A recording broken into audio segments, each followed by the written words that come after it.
सभी लोगों को नमस्कार। आप सभी का स्वागत है हमारे यूट्यूब चैनल अंडरस्टैंडिंग बेसिक्स पर। इस वीडियो में हम क्या करने जा रहे हैं? इस वीडियो में हम एक टॉपिक अंडरस्टैंड करने जा रहे हैं। टॉपिक का नाम क्या है? The authority of a constitution. तो चलिए देखते हैं कि आखिरकार इस टॉपिक में दिया क्या हुआ है।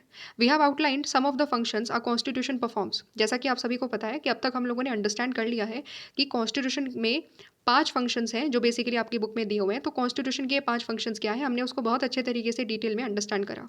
लेकिन अभी भी हमारे सामने कुछ सर्टेन क्वेश्चंस हैं। Okay, so there are 3 further questions that we can ask about constitutions. So constitution से जुड़े हुए हमारे कुछ 3 क्वेश्चंस अभी भी रहते हैं। वो क्वेश्चंस क्या है और उसको कैसे अंडरस्टैंड करना है, चलिए एक बार देखते हैं। सबसे पहला question, what is a constitution? अभी भी हमारे सामने ये क्वेश्चन है क्योंकि अभी भी एक पूरी प्रॉपर डेफिनेशन नहीं आई है। ठीक है, ऑल दो कॉन्स्टिट्यूशन के बारे में एक लाइन इंपॉर्टेंट थी जो हम लोगों ने अंडरलाइन करी थी, लेकिन फिर भी अभी हमें एक थोड़ा सा आइडिया और लेना है कि कॉन्स्टिट्यूशन होता क्या है। How effective is a constitution? Constitution effective कैसे होता है? ठीक है, कितना इफेक्टिव होता है कोई कॉन्स्टिट्यूशन, उनके फैक्टर्स क्या क्या होते हैं, किन किन फैक्टर्स पर किसी भी कॉन्स्टिट्यूशन की इफेक्टिवनेस डिपेंड करती है, किसी भी कॉन्स्टिट्यूशन की सक्सेस डिपेंड करती है। इन सब चीज़ को भी हमें समझना होगा। Is a constitution just? क्या कोई भी कॉन्स्टिट्यूशन जो बनाया गया है किसी कॉन्स्टिट्यूएंट असेंबली के द्वारा या किसी और इंस्टीट्यूशन के द्वारा, तो क्या वो कॉन्स्टिट्यूशन फेयर है? क्या वो कॉन्स्टिट्यूशन जस्ट है? क्या उसको फॉलो किया जाना चाहिए लोगों के द्वारा या नहीं किया जाना चाहिए? इन सब क्वेश्चन को भी हम अंडरस्टैंड करेंगे। तो क्या दिया हुआ है इस फर्स्ट पैराग्राफ में? बेसिकली बात क्या करी गई है कि जब भी हम बात करते हैं कॉन्स्टिट्यूशन की, तो कॉन्स्टिट्यूशन क्या होता है? जब भी हम बात करते हैं कॉन्स्टिट्यूशन की, तो हम बात करते हैं, हम रेफर करते हैं डॉक्यूमेंट की। ठीक है, जैसे इंडिया की बात करें, इंडिया के कॉन्स्टिट्यूशन की बात करोगे तो दिमाग में क्या आएगा? दिमाग में आएगा इंडिया के कॉन्स्टिट्यूशन वाली बुक, है ना? तो वो हमारे पास पूरी की पूरी एक डॉक्यूमेंट है जिसमें सारी की सारी चीज़ें दी हुई है जो इंडियन कॉन्स्टिट्यूशन में लिखी गई है ना? तो पूरा डॉक्यूमेंट आता है दिमाग में। So when we ask for the constitution of a country, we are usually referring to this document. ठीक है, जब भी हम बात करते हैं कॉन्स्टिट्यूशन की तो हम डॉक्यूमेंट के बारे में बात करते हैं। लेकिन ऐसा ज़रूरी नहीं है कि जब भी हम बात करें कॉन्स्टिट्यूशन की तो केवल एक डॉक्यूमेंट ही कॉन्स्टिट्यूशन हो। बहुत सारे डॉक्यूमेंट मिल करके भी किसी कंट्री का कॉन्स्टिट्यूशन बना सकते हैं। इसको समझते हैं यूनाइटेड किंगडम के एग्जाम्पल से। Some countries, the United Kingdom for instance, do not have one single document that can be called constitution. Rather, they have a series of documents and decisions that taken collectively are referred to as constitution. तो United kingdom में क्या हो रहा है? United kingdom में कोई एक single document नहीं है जिसको हम कॉन्स्टिट्यूशन बोल दें। जैसे इंडिया में तो आप उठा करके बता सकते हो, दिखा सकते हो कि ये रही हमारी कॉन्स्टिट्यूशन की किताब। ठीक है, लेकिन ब्रिटेन में ऐसा नहीं है। वहाँ पर क्या है? वहाँ पर अलग अलग सीरीज ऑफ डॉक्यूमेंट्स हैं, बहुत सारे डॉक्यूमेंट्स हैं, बहुत सारे सुप्रीम कोर्ट के डिसीजंस हैं, बहुत सारे अलग अलग चार्टर्स वहाँ पर हैं, जिन सब को मिला करके ब्रिटेन में उनका कॉन्स्टिट्यूशन बनता है। ठीक है, तो हमने इससे क्या अंडरस्टैंडिंग ले ली? कॉन्स्टिट्यूशन इज अ डॉक्यूमेंट और a set of documents that seeks to perform the functions that we have mentioned above. तो इससे हमने ये समझा कि कॉन्स्टिट्यूशन एक डॉक्यूमेंट भी हो सकता है या एक सेट ऑफ डॉक्यूमेंट्स भी हो सकता है। एक डॉक्यूमेंट भी हो सकता है कॉन्स्टिट्यूशन में, या अलग अलग डॉक्यूमेंट्स का एक सेट भी हो सकता है, एक ग्रुप भी हो सकता है कॉन्स्टिट्यूशन। ठीक है, और ये क्या है? ये बेसिकली कुछ फंक्शंस परफॉर्म करता है, और वो क्या फंक्शंस है वो हमने डिटेल में 5 फंक्शंस को अंडरस्टैंड ऑलरेडी कर लिया है। ठीक है, तो this is one of the important definition जो आप लिख सकते हो एग्जामिनेशन में। तो आप इसको टिक मार्क कर लीजिए, क्योंकि यहाँ पर हमने अंडरस्टैंड करा, डिफरेंस अंडरस्टैंड करा कि केवल एक डॉक्यूमेंट से ही ज़रूरी नहीं कॉन्स्टिट्यूशन बनता हो। कॉन्स्टिट्यूशन में अलग अलग सेट ऑफ डॉक्यूमेंट्स भी हो सकते हैं। ठीक है, ये हम लोगों ने यहाँ से अंडरस्टैंडिंग ली। अब ये अंडरस्टैंडिंग तो हमने कर ली, लेकिन साथ साथ में हमें कुछ क्वेश्चन भी है जो अभी भी हमें समझने हैं। हमारे दिमाग में अभी भी क्वेश्चन है। क्वेश्चन क्या है? How effective is a constitution? ठीक है, कॉन्स्टिट्यूशन इफेक्टिव होता है या नहीं होता है, ये किस फैक्टर्स पर डिपेंड करेगा? कैसे कॉन्स्टिट्यूशन इफेक्टिव होता है, कितना इफेक्टिव होता है कॉन्स्टिट्यूशन, हम इस चीज़ को समझेंगे। What makes it effective? क्या उसको इफेक्टिव बनाता है? What ensures it has a real impact on the lives of people? किस चीज़ की वजह से कॉन्स्टिट्यूशन इम्पैक्टफुल होता है? कॉन्स्टिट्यूशन लोगों की लाइफ पर इम्पैक्ट क्रिएट करता है किस चीज़ की वजह से? कौन से ऐसे रीजंस हैं जिसकी वजह से कॉन्स्टिट्यूशन इम्पैक्टफुल होता है? इन सारे क्वेश्चन को ही हम, ये जो जितने भी अब पॉइंट्स अंडरस्टैंड करेंगे, हम उनमें यही सारे क्वेश्चंस को डील करेंगे। सबसे पहला पॉइंट हमारा आता है मोड ऑफ प्रोमulgेशन। ठीक है, तो हमें क्या समझना है? अब हम समझ रहे हैं कि कॉन्स्टिट्यूशन की सक्सेस, कॉन्स्टिट्यूशन का इम्पैक्ट और कॉन्स्टिट्यूशन कितना इफेक्टिव होता है, उसका सबसे पहला इंपॉर्टेंट फीचर होता है उसका प्रोमulगेशन। प्रोमulgation का मतलब क्या है? This refers to how a constitution come into being. वो कॉन्स्टिट्यूशन बनाया किसके द्वारा गया है, वो कॉन्स्टिट्यूशन आया कैसे है, उस चीज़ पर उसकी इफेक्टिवनेस और उसका सक्सेस डिपेंड करता है। ठीक है, इसी चीज़ को हम अंडरस्टैंड करेंगे। जैसे कि यहाँ पर जब हम बात कर रहे हैं मोड ऑफ प्रोमulgation की, so who crafted the constitution, how much authority did they have. हमें समझना होगा कि ये कॉन्स्टिट्यूशन जो हम फॉलो कर रहे हैं, किसने बनाया है ये, और कितनी अथॉरिटी थी उन लोगों के पास जिन्होंने ये बनाया है। क्या लोग उनमें विश्वास रखते थे, क्या वो पॉपुलर लीडर्स थे, या फिर कौन लोग थे जिन्होंने वो कॉन्स्टिट्यूशन बनाया है। हमें उनको अंडरस्टैंड करना पड़ेगा, तो हमें समझ में आ जाएगा कि कॉन्स्टिट्यूशन की इफेक्टिवनेस किस पर डिपेंड करती है। अगर सपोज बहुत सारे कंट्रीज़ में क्या होता है, बहुत सारे कंट्रीज़ में कॉन्स्टिट्यूशन डिफंक्ट होता है। डिफंक्ट का मतलब क्या है, सक्सेस नहीं हो पाता कॉन्स्टिट्यूशन, कॉन्स्टिट्यूशन सही तरीके से फॉलो नहीं करते लोग। तो जिस कंट्रीज़ में कॉन्स्टिट्यूशन डिफंक्ट होता है, तो वो क्यों होता है? Because they are crafted by military leaders और leaders who are not very popular.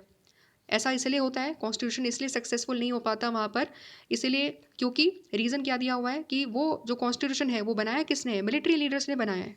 अब खुद सोचो, कोई मिलिट्री लीडर कॉन्स्टिट्यूशन को बनाएगा तो क्या वो लोगों के हित में बनाएगा क्या? नहीं। मिलिट्री लीडर्स अगर कॉन्स्टिट्यूशन को बनाएंगे तो वो पावर को गेन करने के लिए बना रहे हैं कॉन्स्टिट्यूशन।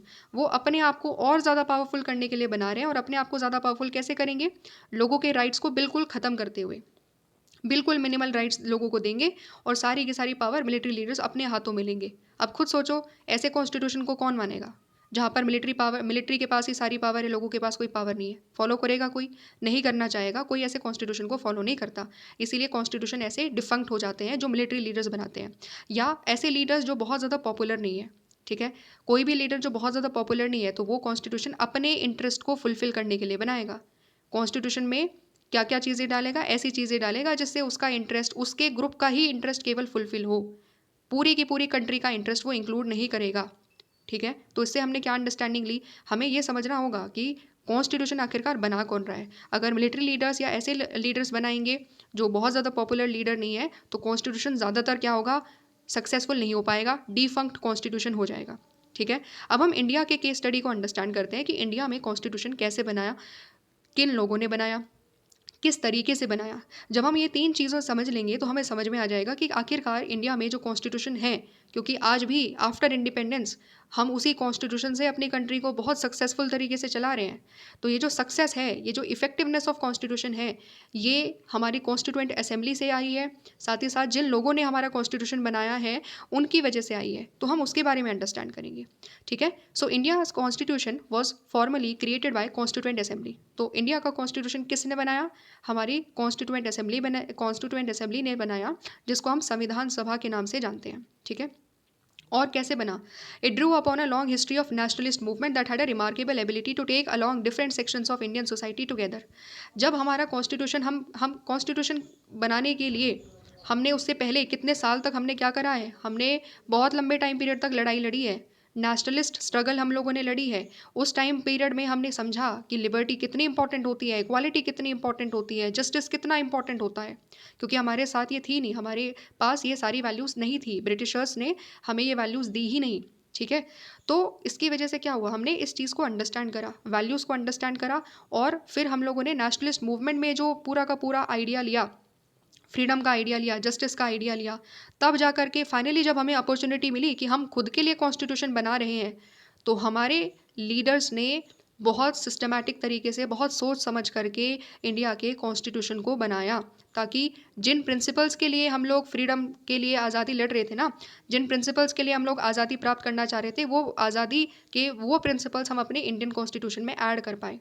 ठीक है, तो जब हम लोगों ने नेशनलिस्ट मूवमेंट लड़ाई लड़ी, नेशनलिस्ट मूवमेंट किया, उसके बाद जब हमने कॉन्स्टिट्यूशन बनाया, तो वो कॉन्स्टिट्यूशन क्या था? Constitution Drew enormous legitimacy. मतलब क्या हुआ कि जो कॉन्स्टिट्यूशन तैयार किया गया हमारी कॉन्स्टिट्यूएंट असेंबली के द्वारा, वो लेजिटिमेसी गेन किए हुए था। मतलब क्या है? लोगों ने उसको एक्सेप्ट किया। ठीक है, क्यों एक्सेप्ट करा, उसी चीज़ को हमें अंडरस्टैंड करना है। तो पहली बात, अगर हमें कह रहे हैं कि कॉन्स्टिट्यूएंट असेंबली ने वो कॉन्स्टिट्यूशन बनाया और लोगों ने उस चीज़ को एक्सेप्ट करा, लोगों ने उस चीज़ में लेजिटिमेसी दिखाई, तो उसके लिए रीजंस 3 दिए हुए हैं। सबसे पहली चीज़, जो कॉन्स्टिट्यूएंट असेंबली में मेंबर्स थे, जो लीडर्स थे कॉन्स्टिट्यूएंट असेंबली के, वो कौन थे? वो ऐसे थे जिन्होंने इन्जॉय करा है इमेंस पब्लिक क्रेडिबिलिटी। मतलब क्या है? मतलब ये है कि उनमें बहुत ज़्यादा लोगों का विश्वास था, जैसे डॉक्टर बी आर अम्बेडकर हो गया, या सरदार पटेल की हम लोग बात कर ले, या फिर हम लोग जवाहरलाल नेहरू की बात कर ले, के एम मुंशी की बात कर ले, मौलाना कलाम आज़ाद की बात कर ले। कौन है ये लोग? ये कोई ऐसे लोग नहीं है जिनको हम नहीं जानते थे। हम बहुत सालों से इन लोगों को जानते थे। हमने देखा था कि इन्होंने किस तरीके से इंडिया में नेशनलिस्ट मूवमेंट को लीड करा है। तो बहुत ज़्यादा क्या थी, लोग उनमें विश्वास रखते थे, क्रेडिबिलिटी थी इन लोगों में। ठीक है, पहला इंपॉर्टेंट रीज़न ये। दूसरा इंपॉर्टेंट क्या है, क्रेडिबिलिटी के साथ साथ में रिस्पेक्ट भी थी। पूरे के पूरे जितने भी अलग अलग सेक्शंस हैं, अलग अलग कास्ट के लोग, कम्युनिटी के लोग, अलग अलग रिलीजन के लोग, जितने भी थे, चाहे मेल हो चाहे फीमेल हो, जितने भी सोसाइटी में, इंडियन सोसाइटी में रहने वाले लोग थे, हर कोई इन सभी लीडर्स को रिस्पेक्ट किया करता था। ठीक है, तो ये सब क्या थे, रिस्पेक्टेड लीडर्स थे by a wide cross section of society. ये दूसरा रीज़न। तीसरा रीज़न क्या है, they were able to convince the people that the constitution was not an instrument for the aggrandizement of their personal power. ये लोगों को आराम से कन्विंस कर पा रहे थे कि ये जो कॉन्स्टिट्यूशन बनाने जा रहे हैं, ये अपने हित के लिए नहीं बना रहे हैं, ये अपने इंटरेस्ट के लिए नहीं बना रहे हैं। ठीक है, ये क्या कर रहे हैं, ये इंडिया के सारे के सारे ग्रुप्स के लिए एक ऐसा कॉन्स्टिट्यूशन बनाने जा रहे हैं जिसमें हर ग्रुप का इंटरेस्ट रिफ्लेक्ट हो, जिसमें हर लोगों की एस्पिरेशंस और जो गोल्स हैं वो फुलफिल हो सके। तो ये इजीली कन्विंस कर पा रहे थे। ठीक है, ये 3 बड़े रीज़न है। अब ये तो हमने अंडरस्टैंड कर लिया कि ठीक है, हमें जानकारी थी कि हमारे जो कॉन्स्टिट्यूशन मेकर्स हैं वो कौन है, हमें पूरा पता था, हमें पूरा भरोसा था उन कॉन्स्टिट्यूशन मेकर्स पर कि ये जो कॉन्स्टिट्यूशन बनाएंगे, ये ऐसा बनाएंगे जो one of the best constitution होगा हमारी कंट्री के लिए। ठीक है, ये हमारी अंडरस्टैंडिंग थी। और क्या दिया हुआ है, और दिया हुआ है कि जब भी कुछ कंट्रीज़ में क्या होता है कि जब भी कॉन्स्टिट्यूशन बन जाता है, तो कॉन्स्टिट्यूशन बनने के बाद एक रेफरेंडम किया जाता है। रेफरेंडम का मतलब क्या होता है, all the people vote on the desirability of the constitution. ठीक है, कॉन्स्टिट्यूशन तैयार कर लिया, फिर उसके बाद लोगों से बोला जाएगा कि ठीक है, तुम वोट करो कि क्या तुम इस कॉन्स्टिट्यूशन से गवर्न होना चाहते हो, क्या तुम इस कॉन्स्टिट्यूशन से अपनी कंट्री चलाना चाहते हो या नहीं चलाना चाहते हो, वोट करो। तो सारे के सारे लोग वोट किया करते थे। ठीक है, ऐसा होता है कुछ कंट्रीज़ में। ठीक है, इस चीज़ को हम रेफरेंडम के नाम से जानते हैं। बट इंडिया में ऐसा रेफरेंडम नहीं हुआ। ठीक है, इंडिया में ये चीज़ नहीं हुई, but nevertheless enormous public authority Indian constitution में थी। मतलब क्या है, भले ही हमने रेफरेंडम ना किया हो, भले ही हम लोगों ने वोट ना डलवाई हो लोगों से कि ये जो कॉन्स्टिट्यूशन कॉन्स्टिट्यूएंट असेंबली के द्वारा तैयार किया गया है वो तुम मानते हो या नहीं मानते हो, हम लोगों ने वोट नहीं करी, लेकिन उसके बावजूद भी हम इस कॉन्स्टिट्यूशन में पूरा विश्वास रखते हैं, इस कॉन्स्टिट्यूशन में पूरी आस्था दिखाते हैं, because it had the consensus and the banking of leaders who were themselves very popular. ऐसा इसीलिए है क्योंकि हमें उन लोगों पर विश्वास था जिन्होंने हमारा कॉन्स्टिट्यूशन बनाया। ठीक है, तो हमें वोट करने की ज़रूरत नहीं पड़ी, जैसे दुनिया बाकी कंट्रीज़ वोट करती है, तो हमें ऐसा करने की ज़रूरत इसीलिए नहीं पड़ी क्योंकि हमें विश्वास था जो लोग बनाने जा रहे हैं कॉन्स्टिट्यूशन, वो हम लोग उस टाइम पीरियड में जानते थे, सालों साल से वो लोग स्ट्रगल लड़ रहे थे।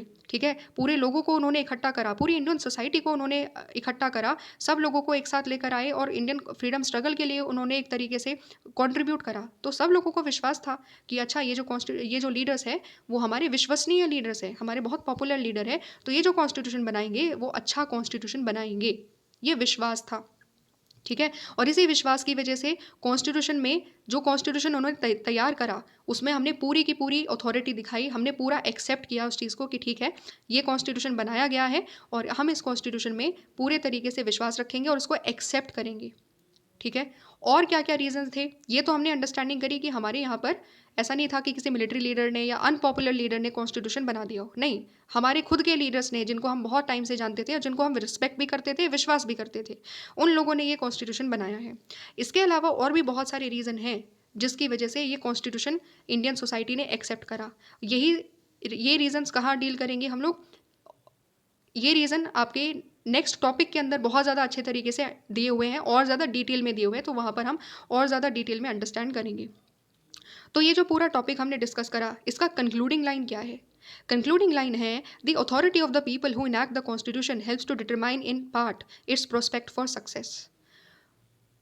वो लोग, उन लोगों की अथॉरिटी जो कॉन्स्टिट्यूशन बना रहे हैं, वो बहुत ज़्यादा एक इम्पॉर्टेंट रोल प्ले करता है कि क्या कॉन्स्टिट्यूशन सक्सेसफुल होगा या नहीं होगा।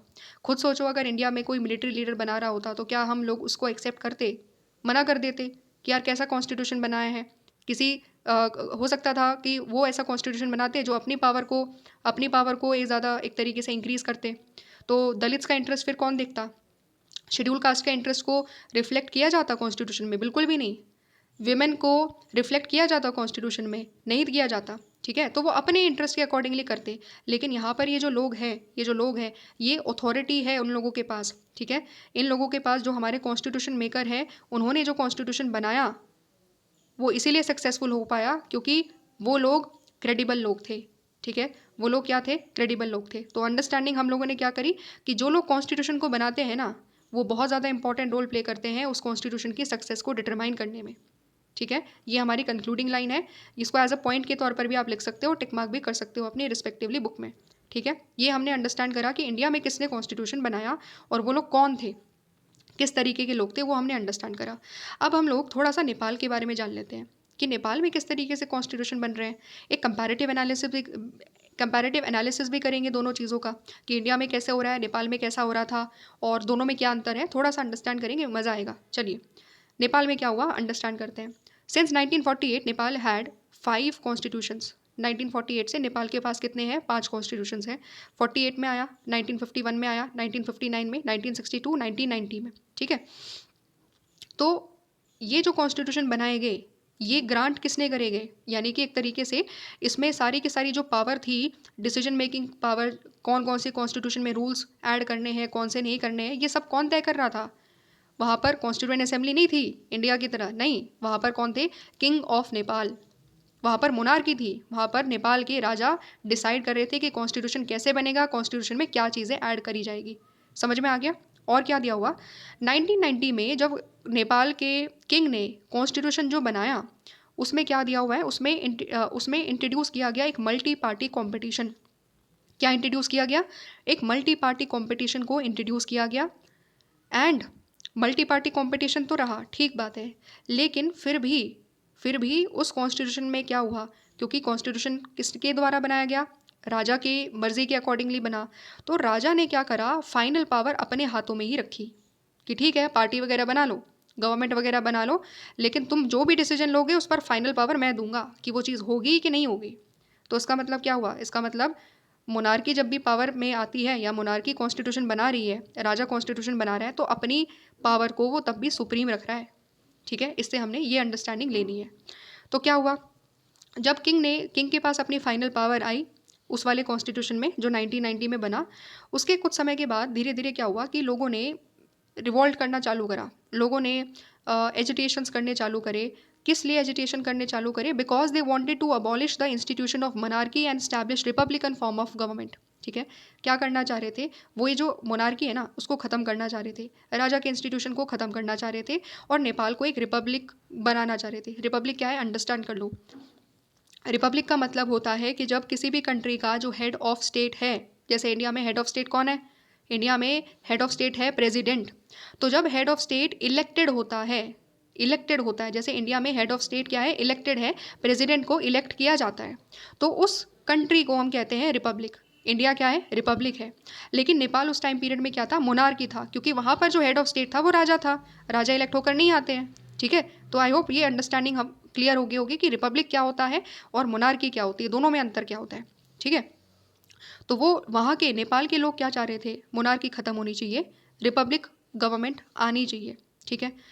तो इस चीज़ के लिए लोगों ने बहुत ज़्यादा एजिटेशन किया, लेकिन फिर भी क्या हुआ, king himself was not ready to give up powers. राजा पावर देने के लिए तैयार ही नहीं था।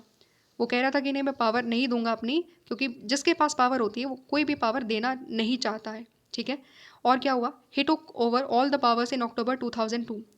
2002 में उसने सारी की सारी जो पावर्स मल्टी पार्टी सिस्टम के अंतर्गत गवर्नमेंट वगैरह को दी हुई थी, वो सारी पावर छीन ली। सारी की सारी पावर दोबारा से किंग ने अपने हाथों में ले ली 2002 में, ठीक है। तो समझ रहे हो, जो कॉन्स्टिट्यूशन बना रहा है कितनी जल्दी कॉन्स्टिट्यूशन को चेंज कर सकता है ऐसा आराम से।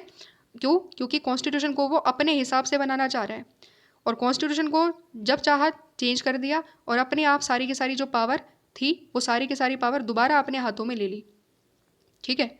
और क्या हुआ, तो इसकी वजह से इसके बाद क्या हुआ, बहुत सारी जो पॉलिटिकल पार्टीज़ थी नेपाल की, वो क्या डिमांड कर रही थी? वो डिमांड कर रही थी कि देखो हमें एक नई कॉन्स्टिट्यूएंट असेंबली चाहिए, हम नया कॉन्स्टिट्यूशन बनाएंगे, हमारी कॉन्स्टिट्यूएंट असेंबली होगी और वो कॉन्स्टिट्यूएंट असेंबली में लोग चुन करके जाएंगे। हम लोग चुनेंगे कि कौन कॉन्स्टिट्यूएंट असेंबली में जाएगा, क्योंकि तभी जा करके हम एक ऐसा कॉन्स्टिट्यूशन बना पाएंगे जो हमारी विल को रिफ्लेक्ट करेगा, हमारी इच्छाओं को रिफ्लेक्ट करेगा, ठीक है। तो इसके लिए क्या हुआ, इसके लिए लोगों ने फिर जो राजा है उसको राजा के ऊपर प्रेशर डालना चालू किया।